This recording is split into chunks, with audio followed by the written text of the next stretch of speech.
జగన్ 5 ఏళ్ల పాలనలో ఉపాధి లేక యువత నానా ఇబ్బందులు పడ్డారని పల్నాడు జిల్లా చిలుకలూరుపేట కూటమి అభ్యర్థి ప్రతిపాటి పుల్లారావు అన్నారు.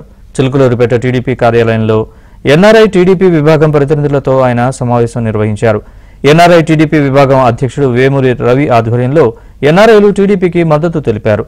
కూటమి ప్రభుత్వం అధికారంలోకి రాగానే నైపుణ్యాభివృద్ధి, కొత్త కోర్సుల ద్వారా రాష్ట్ర యువతకు తిరిగి దేశ విదేశాల్లోనూ ఉద్యోగ ఉపాధి అవకాశాలు కల్పిస్తామని ప్రతిపాటి హామీ ఇచ్చారు. రాష్ట్రంలో జరుగుతున్న అన్యాయాన్ని చూడలేకే సొంత డబ్బులు ఖర్చు పెట్టుకుని టీడీపీకి మద్దతు తెలిపేందుకు ఇక్కడికి వచ్చామని ఎన్ఆర్ఐ సభ్యులు తెలిపారు.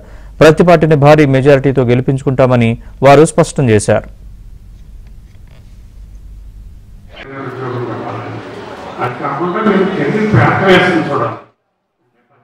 జాబ్ ఆపర్చునిటీ ఏదైతే ఉన్నాయో అవన్నీ మీకు మా ఎన్ఆర్ఐ మాకు మంచి ఆత్మీయులు ఎన్ఆర్ఐ టీడీపీ తరఫున కోఆర్డినేషన్ చేస్తూ ఉన్నటువంటి మంచి అమ్మాయిలు, చక్కటి సంబంధాలు, మంచి మెసేజ్ వస్తే జీవితం స్థిరపడుతుంది.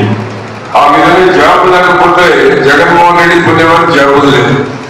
25% నిరుద్యోగులు ఉన్నారు అనేటువంటిది వస్తూ ఉంది. ఈరోజు అధ్యయనం చేసినటువంటి దాన్ని బేస్ చేసుకొని ఆ యొక్క మరి జగన్మోహన్ రెడ్డి కబంధ హస్తాల నుంచి ఎవరైతే నిరుద్యోగులు ఉన్నారో బయటపడాలి.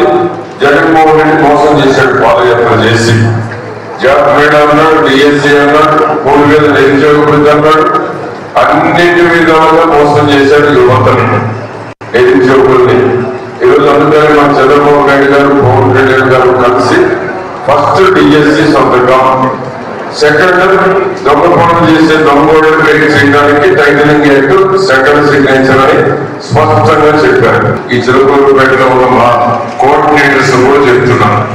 చాలా మంది కమ్యూనికేషన్ చేసి ఈ అవకాశాన్ని సద్వినియోగం చేసుకొని ఎక్కువ ఉద్యోగాలు మన ఎన్ఆర్ఐ టీడీపీ ప్రభుత్వంలో వస్తే ఇంకా ఎక్కువ సంతోషం, పార్టీకి బలం పెరిగేటువంటి అవకాశం, భవిష్యత్తుకి మీరు కూడా భాగస్వాములు అయ్యేటువంటి అవకాశం ఉంటుందని తెలియజేస్తూ